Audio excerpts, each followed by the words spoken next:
Bake చేసే పని లేకుండా అప్పటికప్పుడు రవ్వతో చాలా ఈజీగా కేక్ ఎలా ప్రిపేర్ చేసుకోవాలో చూద్దామా? ముందుగా అయితే స్టవ్ ఆన్ చేసి పాన్ పెట్టుకొని ఇందులో ఒక 2-3 స్పూన్లు దాకా నెయ్యి వేసుకోండి. నెయ్యి కాస్త వేడైన తర్వాత ఒక కప్పు బొంబాయి రవ్వ వేసుకొని రవ్వ బాగా వేగేంత వరకు కలుపుతూ ఫ్రై చేసుకోండి. ఇలా మంచి అరోమా వస్తూ కాస్త కలర్ చేంజ్ అయిన తర్వాత స్టవ్ ఆఫ్ చేసి దీన్ని ఒక బౌల్లోకి తీసుకొని ఇందులో ఒక 2 కప్పుల దాకా పాలు పోసుకొని రవ్వ మొత్తం బాగా కలిసేంత వరకు కలుపుకొని పక్కన పెట్టేసుకోండి ఒక 10 నిమిషాలు. ఈ రవ్వ కేక్ ప్రిపేర్ చేస్తున్న కడాయిలు అయితే నేను ఇండస్ వ్యాలీలో తీసుకున్నాను. చాలా అంటే చాలా బాగున్నాయి. స్టెయిన్లెస్ స్టీల్ కడాయి, ఫ్రైయింగ్ పాన్ అయితే తీసుకున్నాను. మంచి ఆఫర్లు అయితే రన్ అవుతున్నాయి ఇండస్ వ్యాలీలో. మీరు కూడా తీసుకోవాలనుకుంటే అశ్విని అనే కూపన్ కోడ్ ఎంటర్ చేశారంటే వాళ్ళు ఇచ్చే ఆఫర్ తో పాటు ఎక్స్ట్రా 12% డిస్కౌంట్ వస్తుంది. వీళ్ళ లింక్ డిస్క్రిప్షన్ లో ఇస్తాను, ట్యాగ్ చేస్తాను, ఒకసారి చెక్ చేసి చూడండి.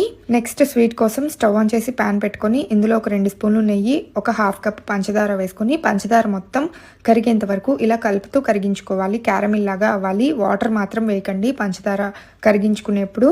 ఈ షుగర్ మొత్తం క్యారమిల్ లాగా అవ్వాలంటే వాటర్ వేయకుండా నెయ్యిలో ఇలా కలుపుతూ ఉంటే క్యారమిల్ లాగా అయిపోతుంది. ఈ లోపు మనకి రవ్వ కూడా చక్కగా నానిపోయింది.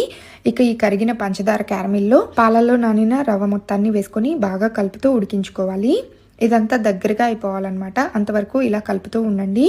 ఇలా క్యారమిల్ అంతా ఈ రవ్వలో బాగా కలిసిపోయి మొత్తం బాగా దగ్గరగా ఉడికిపోయింది కదా. ఇప్పుడు ఒక చిటికెడు ఉప్పు, ఒక 1/2 స్పూన్ దాకా యాలకుల పొడి వేసుకొని కొంచెం నెయ్యి కూడా వేసుకొని స్వీట్ మొత్తం ఇంకొంచెం దగ్గర పడేంత వరకు కలుపుతూ ఉడికించుకొని తర్వాత ఒక బౌల్లోకి కొంచెం నెయ్యి అప్లై చేసుకొని మీకు ఇష్టమైన డ్రై ఫ్రూట్స్ ఏవైనా అడుగుని సెట్ చేసుకొని పైన స్వీట్ వేసుకొని ఈక్వల్గా ఇలా స్ప్రెడ్ చేసుకున్న తర్వాత వేరే ప్లేట్లోకి టర్న్ చేసుకున్నారంటే కాస్త చల్లారిన తర్వాత చాలా చాలా యమ్మీగా ఉండే రవ్వ కేక్ రెడీ అయిపోతుంది. చాలా బాగుంటుంది. ఈ కేక్ ప్రిపేర్ చేయడం కోసం మనకి ఓవెన్ కూడా అవసరం లేదు.